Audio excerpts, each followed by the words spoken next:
Hai teman-teman, kita ketemu lagi di video 2, masih di pembelahan sel. Sekarang kita belajar tentang meiosis ya. Untuk meiosis ada dua. Yang pertama kita sebut meiosis 1, yang kedua kita sebut dengan meiosis 2. Untuk setiap tahapannya pada dasarnya sama dengan pembelahan mitosis. Yuk kita lihat di profase yang pertama, kita sebut juga dengan profase 1. Di profase 1, kita akan temui beberapa tahapan. Tahapan yang pertama adalah leptoten. Di leptoten, di sini awalannya adalah kromatin, kemudian menjadi kromatid, kemudian akan menjadi kromosom. Karena terjadinya peristiwa penebalan memendek, jadi dia semakin memadat. Kemudian tahapan berikutnya adalah zigoten. Pada tahapan zigoten ini kromatidnya menjadi kromatid homolog.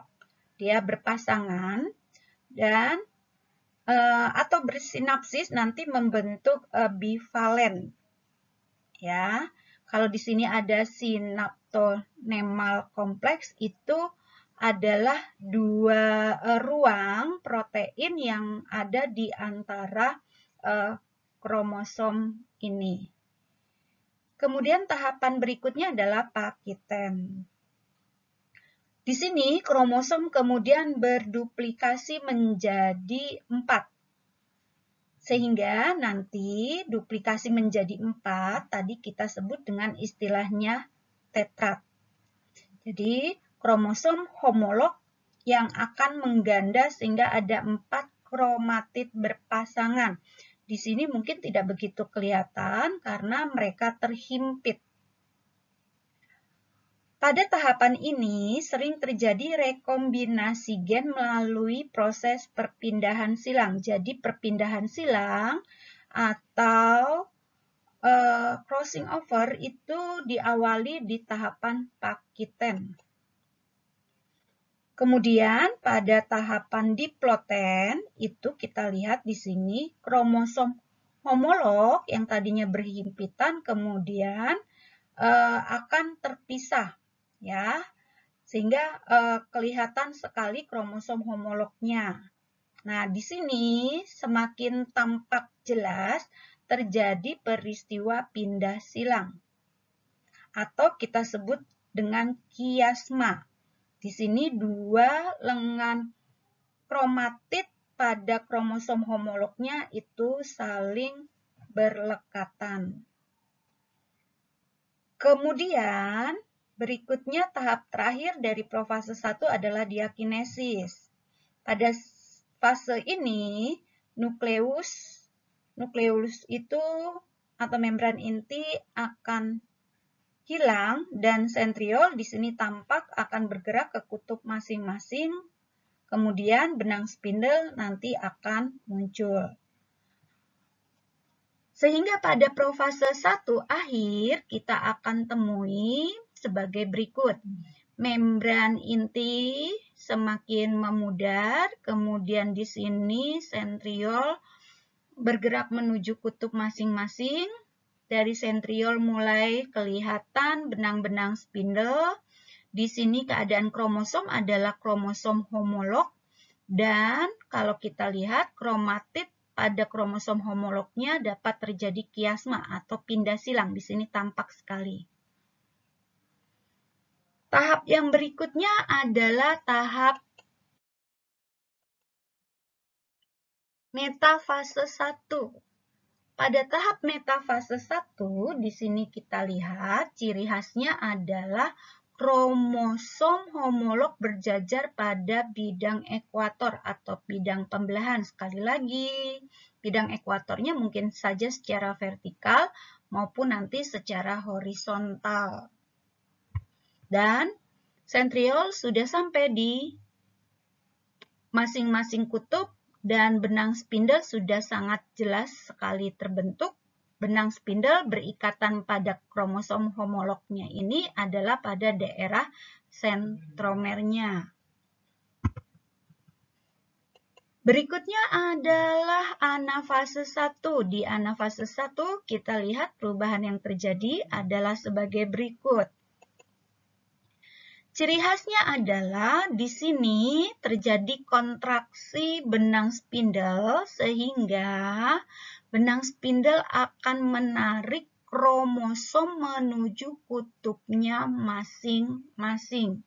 Jadi yang tertarik ke kutub masing-masing itu adalah kromosom. Itu adalah ciri khas yang dapat kita jumpai pada peristiwa anafase 1. Di telofase 1, kita lihat di sini bahwa kromosom sudah sampai pada kutubnya, kemudian benang spindle sudah mulai hilang, tidak tampak lagi. Kemudian di sini mulai tampak celah perlekukan yang akan membagi plasma sel menjadi 2 bagian atau terjadi peristiwa sitokinesis di sininya. Itu adalah tahapan-tahapan yang kita jumpai pada meiosis 1. Untuk tahapan meiosis 2 adalah sebagai berikut. Di sini kembali lagi melewati tahapan yang sama, hanya kita menyebutnya profase 2 dengan keadaan yang sama. Di sini kita lihat bahwa kromatid itu masih melekat pada sentromer kromosomnya masing-masing. Kemudian pada metafase 2, khas pada metafase 2 adalah kromosom berjajar pada bidang ekuator atau pada bidang tengah. Kemudian pada tahap yang ketiga adalah pada tahap anafase. Di sini kelihatan terjadi pergerakan dikarenakan benang spindle menarik. Nah, yang bergerak menuju kutub masing-masing di sini adalah kromatid. Jadi, kromosom itu nanti akan membagi 2 kromatidnya sama. Kemudian karena adanya kontraksi benang spindle, maka kromatid akan bergerak menuju kutubnya masing-masing. Seperti itu untuk anafase 2. Kemudian di anafase 2 akan dilanjutkan dengan telofase 2. Di telofase 2 nanti sama seperti sebelumnya, benang spindle akan hilang, kemudian kromatid sudah sampai pada kutubnya masing-masing, kemudian pada bidang plasma, sel mulai terlihat perlekukan sampai akhirnya jelas, kemudian terjadi peristiwa karyokinesis sehingga membelah menjadi 2. Setiap sel membelah menjadi 2 sehingga pada setiap telofase kita dapati ada 4 sel anakan. Pada telofase juga kita sudah menemui kembali membran inti, sudah tampak kelihatan membran inti. Nanti seperti biasa kromatid akan berubah menjadi benang-benang kromatin. Jadi kembali lagi ke keadaan awal. Kesimpulan yang bisa kita ambil dari pembelahan meiosis adalah sebagai berikut. Meiosis itu merupakan pembelahan yang bertujuan agar generasi berikutnya mempunyai jumlah kromosom tetap. Jadi kromosom induk nanti sama dengan kromosom anakan. Pembelahannya berlangsung sebanyak 2 kali, jadi ada meiosis 1 dan meiosis 2. Jumlah sel anakan yang dihasilkan adalah 4 buah. Dan jumlah kromosom sel anak adalah setengah dari jumlah kromosom sel induk. Jadi bersifat ARN atau haploid. Sifat sel anak tidak sama dengan sifat pada sel induk. Dan di pembelahan meiosis terjadi pada sel kelamin atau sel gonosom. Di meiosis tadi kita lihat terdapat pasangan kromosom homolog pada meiosis 1. Ingat, pada mitosis kita tidak mengenal kromosom homolog, hanya kromosom saja.